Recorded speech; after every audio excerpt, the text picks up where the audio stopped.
Buenas tardes. En esta oportunidad vamos a desarrollar la teoría correspondiente a los tejidos de relleno, que es el parénquima, y los tejidos de sostén.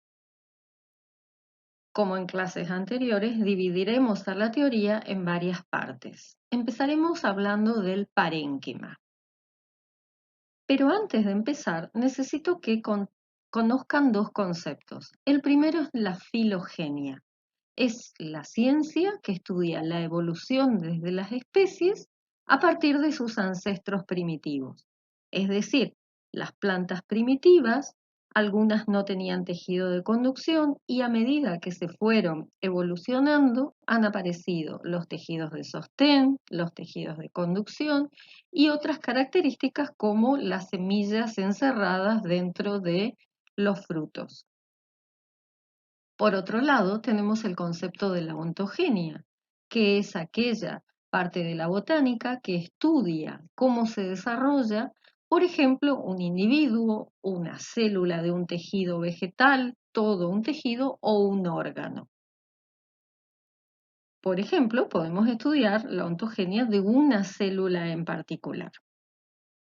Entonces, empezamos con el parénquima. Es un tejido considerado fundamental, tanto desde el punto de vista filogenético, ya que es el primer tejido y precursor a lo largo de la evolución de los demás tejidos.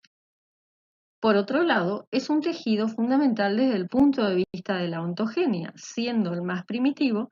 Las células del parénquima son las células más parecidas a las meristemáticas o embrionarias. Por otro lado, es fundamental desde el punto de vista de la fisiología, ya que es el asiento de la mayoría de las actividades de las funciones de las plantas, es decir, procesos fisiológicos como fotosíntesis, respiración, almacenamiento de sustancias. Recordemos cómo derivan cada uno de los tejidos a partir de los meristemas apicales. En el caso que nos ocupa hoy, el meristema fundamental, este meristema primario, es el que va a originar tanto el parénquima como los tejidos de sostén, colénquima y esclerénquima que veremos más adelante. ¿Qué características tiene una célula del parénquima? Cuando hablamos de esto, nos estamos refiriendo a características citológicas, es decir, tenemos que responder al estudiar un tejido todas estas series de características de cada una de sus células. ¿Cuál es la forma? ¿Cómo son sus organelas? ¿Cómo son sus paredes y sus comunicaciones celulares? Si a la madurez están vivas o muertas. En el caso de las células parenquimáticas, están constituidos por células vivas a la madurez, en general con un sistema vacuolar bien desarrollado, con paredes primarias que tienen núcleo y por ende pueden reanudar la capacidad de volverse a dividir. Es decir, este tejido, el parénquima, es el que puede llegar a producir cicatrización de heridas, regenerar tejidos, inclusive nuevos órganos o plantas completas. Ahora, cuando tenemos que analizar cuáles son las organelas, acá vienen las variantes de parénquima que conocemos. Es decir, de acuerdo a las organelas y algunas características de esta célula ideal del parénquima, clasificaremos al parénquima en fundamental, clorofiliano, reservante, acuífero, arénquima o asociado a tejidos de conducción. Les recomiendo que a medida que van escuchando esta clase se elaboren un cuadro comparativo para que puedan ir recabando información sobre cada uno de los parénquimas y así sea más fácil conocerlos y después estudiarlos. Empecemos con el parénquima llamado fundamental. Este es básicamente el que se denomina tejido de relleno. Se lo encuentra entre la epidermis y los tejidos de conducción en la mayoría de los órganos de las plantas. Si hacemos un corte transversal de un tallo, como estamos viendo en la fotografía de la izquierda, podremos ver que el parénquima fundamental es el que constituye la mayor parte de la estructura central de un tallo que recibe el nombre de médula. También se lo encuentra entre las raíces en la región denominada córtex. Esta zona es la que está entre la epidermis y el cilindro central donde están los tejidos de conducción. Tienen cada uno de sus células una forma poliédrica.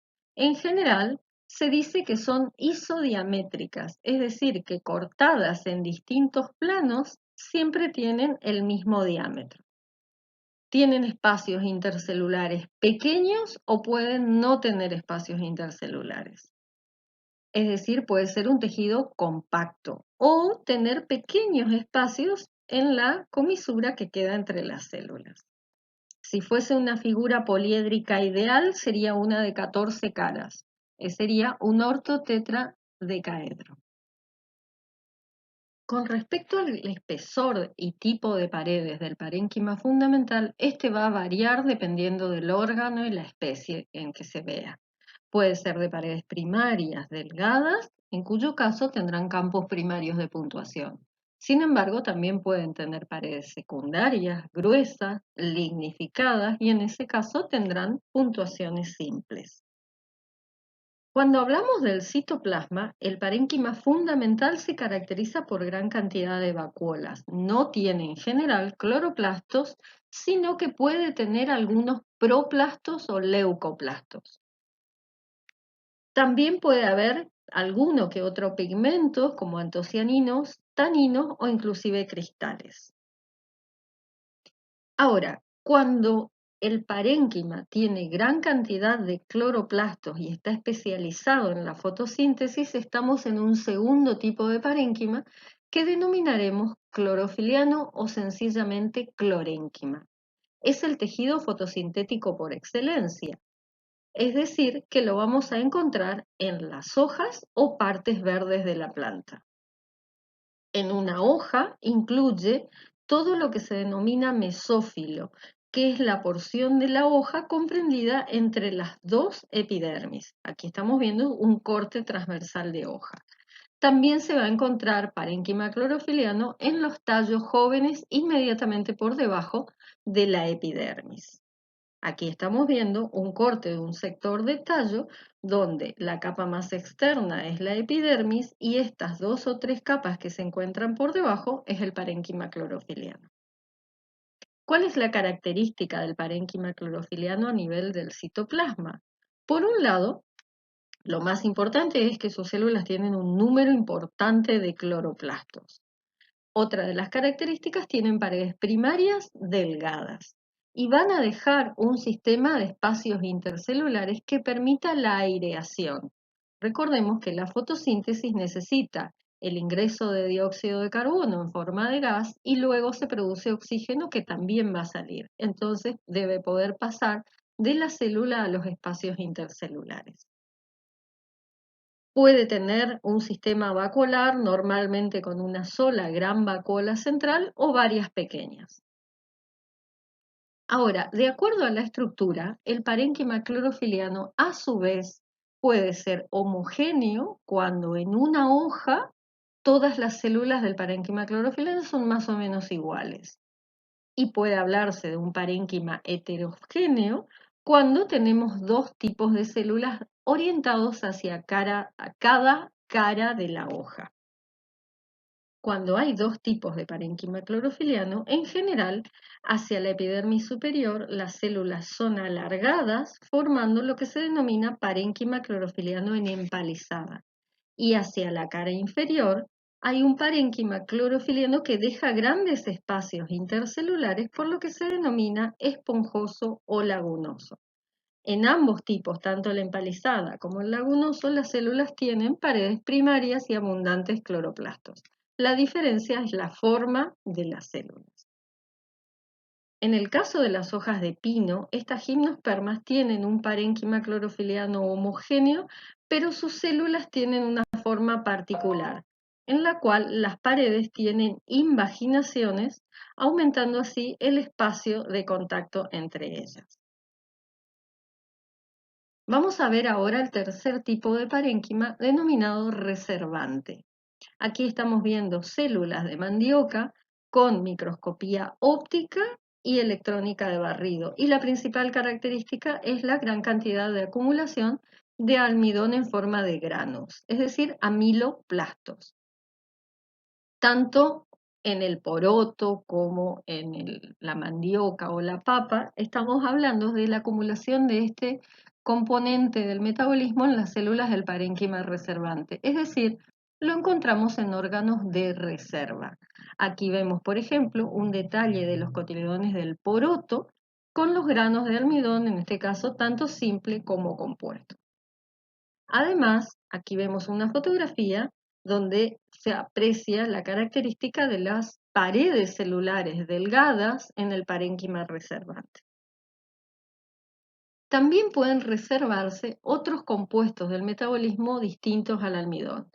Por ejemplo, en los tubérculos de Dalia se deposita dentro del jugo de la vacuola glúcidos hidrosolubles, es decir, azúcares.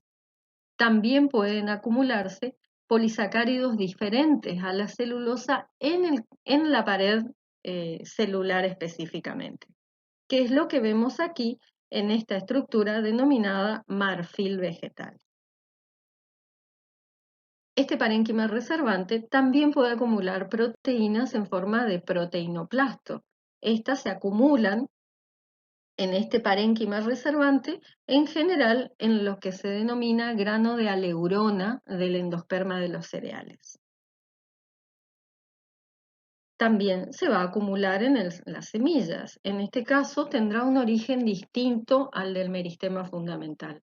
Aquí su origen va a ser a partir de la doble fecundación. En el caso de los frutos carnosos, estos pueden ser una mezcla de parénquima fundamental y parénquima reservante. Otro tipo de parénquima es el denominado parénquima acuífero. Aquí la característica es que la reserva que se hace es de agua, por ende el orgánulo más importante es la vacuola. Lo vamos a encontrar en plantas xerófitas, es decir, que viven en ambientes secos. Esa vacuola tiene un compuesto denominado mucílago que atrae químicamente a las moléculas de agua y evita su pérdida por evapotranspiración. Otro parénquima es aquel que se encarga de acumular aire y se llama aerénquima o parénquima aerífero. Obviamente este lo tendrán aquellas plantas acuáticas flotantes. En este caso, el aire no se acumula dentro de las células, sino en los espacios intercelulares. Pueden ser espacios pequeños o muy grandes, llegando a formar lo que se llaman cámaras aeríferas, como estamos viendo aquí en la fotografía de un corte transversal de un tallo de una planta acuática que se llama Myriophyllum. En algunos casos, estos espacios intercelulares se forman porque las células, cada una de las células del aerénquima tiene forma estrellada y entre los brazos unidos de distintas células queda determinado este espacio intercelular. El tamaño de los espacios intercelulares en el aerénquima puede ser muy pequeño y en ese caso lo que hay son cámaras de aire y a estas zonas con espacios pequeños se las denomina diafragma, que es como van partiendo estos tubos o cámaras longitudinales. Finalmente tenemos el parénquima asociado a los tejidos de conducción. Estas células parenquimáticas son muy parecidas a las del parénquima fundamental, pero pueden tener algunas veces paredes gruesas o inclusive una pequeña cantidad de granos de almidón o taninos en su interior. La característica fundamental que hace que sea un tipo de parénquima distinto es su origen. En lugar de originarse o de fabricarse a través del meristema fundamental, el responsable de originar este parénquima es el procámbio. Lo vamos a encontrar también a este parénquima asociado al cuerpo secundario de la planta. En estos casos, el que los va a producir va a ser el cambium o el felógeno, meristemas secundarios. Este parénquima lo vamos a ver en detalle cuando lleguemos a esta parte de la materia. En la siguiente parte nos dedicaremos a estudiar los tejidos de sostén, colénquima y esclerénquima.